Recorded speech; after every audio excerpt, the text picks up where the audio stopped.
इश्टानो, एका गांवांत एक टपाल कचेरी म्हणजे पोस्ट ऑफिस आसलें. चिटी वांडपाक ते कचेरीन एकलोच कुरेकार. ताचें नांव पांडुरंग, पूण लोक ताका पांडू कुरेकार म्हूण आपयताले. पांडू कुरेकार प्रामाणीकपणान चिटी घेवन सायकलीचेर वचून लोकांक चिटी वांडटालो. एक दीस एक रेजिस्टर्ड चीट आसली. ताणें पळयलें, नांव पळयलें. केन्नाच ह्या घरांत ताणें ही चीट दिल्ली ना. चिटीच येनात त्या घरच्या मनशांक. म्हणलें चल निमाणें दिता. पयलीं सगळ्यांच्यो ताणें चिटी वांटल्यो आनी शेवटाक ती चीट घेवन तो त्या घरा लेगीत गेलो. दार बंद आसलें. दाराचेर ताणें मारलें. भितर तावन एके चलयेचो आवाज आयकूंक आयलो. कोण थंय? पांडुरंग कुरेकारान म्हणलें, हांव कुरेकार.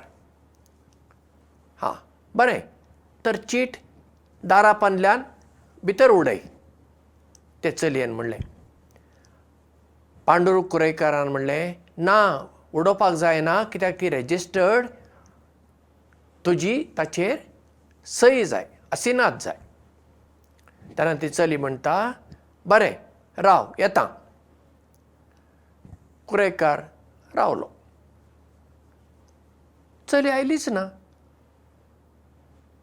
तेन्ना तो परत दाराचेर मारता आनी म्हणटा, आजून दार उक्तें करूंक ना तुवें? चली म्हणटा, करता करता करता, मातशें राव. आनी थोड्या वेळान दार उक्तें जालें. पांडू कुरेकार कितें पळयतलो? जमनीचेर एकटी चली आसा, तरणाटी, सुमार एक 12 वर्सांची जायत. पांय नात तिका. जमनीचेर अशी झरकोटून ती फुडें आयला. ताका चुरचुरे दिसले. ताणें चीट दिली, तिची सही घेतली आनी तो फाटीं टपाल कचेरीक आयलो. आनी कांय म्हयन्या उपरांत परत त्याच घरांत येवपाक एक चीट आसली. ती चीट घेवन तो आयलो आनी परत ताणें दाराचेर मारलें. भितरल्यान थावन चलयेन विचारलें, कोण थंय? हांव कुरेकार. बरें येता, ते चलयेन जाप दिली. तेन्ना पांडू कुरेकार म्हणटा, नाका, हे फावट रेजिस्टर्ड ना, हांव दारा पांदल्यान ती चीट भितर घालता. ती चली ताका म्हणटा, ना ना ना, मातशें राव, आयली आयली. आनी ती चली येता, दार उगडटा, चीट घेता, उपरांत पांडू कुरेकाराक सांगता, म्हजे तर्फेन तुमकां एक भेट. पूण एक अट आसा, ती तुमी आतां उडोवंक फावना. घरा वेतच तुमी ती उक्ती करा आनी पळयात. पांडुरंग कुरेकार म्हणटा, हाची कितें गरज आसली? ती म्हणटा, आसूं, ही तुमचे खातीर एक भेट. पांडू कुरेकार ती भेट घेता. पयलो टपाल कचेरेन वेता, तांचें काम सोंपतच घरा वेता आनी घरा वेतच ते तिणें दिल्ली भेट ती उक्ती करून पळयता. भितर एक जोडी नवें जोतें पांयांक घालपाच्यो व्हाणो, तो सारको अजापूच जाता.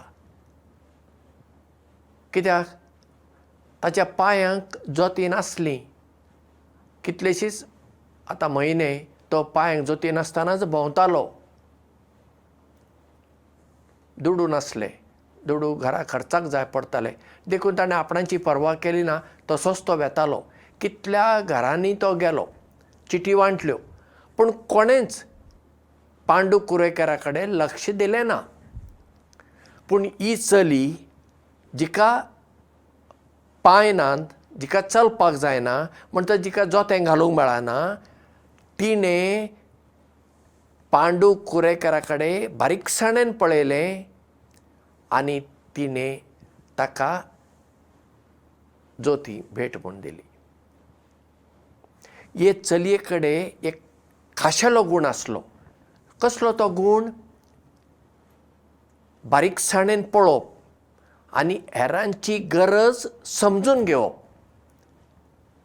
उरलेल्यांनी कुरेकारा कडेन पांडू कुरेकार म्हणून पळयलें. आपणें जें काम तो करता तितलेंच तांणी पळयलें. पूण हे चलयेन पांडू कुरेकारा कडेन फकत तो कुरेकार म्हणून पळयलें ना, तो एक मनीस. ताका जोत्याची गरज आसा. तो जोती नासतना म्हज्या घरा आयलो आनी एकूच फावटी तो आयिल्लो. ताची गरज समजून हे चलयेन ताका ही भेट वस्त दिली. आमी पळया जायते फावटी आमचें चिंता हेरांच्यो गरजो कितें त्यो आमी पळयना, तांकां समजून घेवपाचे प्रयत्न आमी करिना. आमी आमच्या संवसारांत बुडून आसता, गुल्ल जाता. जर हे चलये भशेन आमी हेरांक समजून घेतलें तेन्ना तांच्या जिवितांत इल्ली खुशालकाय हाडूंक आमी शकतल्या. जो मनीस आपणाचें चिंता ताका आमी स्वार्थी म्हणटा आनी जो हेरांचें चिंता, हेरांक बरें करूंक वावरता ताका आमी निस्वार्थी म्हणटा. ही चली एक निस्वार्थी आसली. पांडू कुरेकाराक जोतेन दिवपाक तिका कितें कायदो आसलो ना. कुरेकारान कितें विचारलें ना. तिका कोणें सांगलें ना. तिणें आपकुशेन ताची गरज समजून ती भेट दिली. देखून ती खरीच निस्वार्थी. जेन्ना आमच्या जिवितांत आमी निस्वार्थी जाता तेन्नाच आमी खरीं नीज मनशां जाता आनी मनशा भाशेन जियेता. देव बरें करूं. मोग आसूं.